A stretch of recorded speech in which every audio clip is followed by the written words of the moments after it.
I'm Ben Fisher, I'm Associate Head of Design for Rebellion, and I'm working on Atomfall. Atomfall is a survival action game set in 1950s Yorkshire, where the player wakes up inside a quarantine zone surrounding the Winskill plant, and they have to uncover why they're there and what has caused this quarantine and how to survive the mysteries that they find there.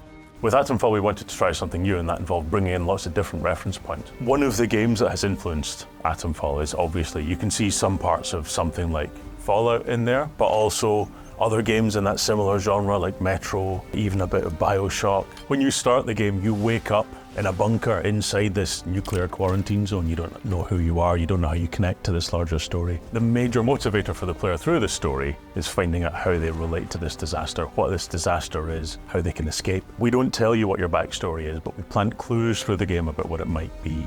There are several mysteries that we set up but won't pay off as part of this larger world building. Part of the reason for that is to give you room to express yourself and to make those decisions yourself, but part of that as well is that the history of that kind of British storytelling is to open mysteries and not fully resolve them in a satisfying way. So it fits nicely with the kind of world that we're trying to build.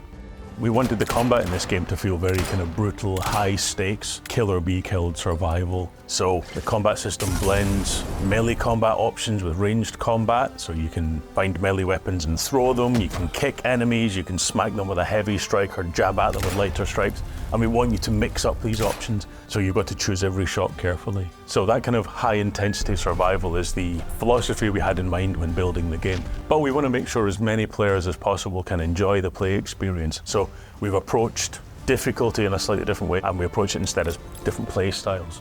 So the game has a survival element, it has a combat element, and it has an investigation element. And we give the player the options at the start of the game to fine-tune any of those channels of gameplay to have the play experience that they prefer. We've added lots of accessibility options as well to make sure the game is playable by as many people as possible. Atomfall is coming to PlayStation 4 and 5, Xbox, PC, a Day 1 Game Pass in 2025.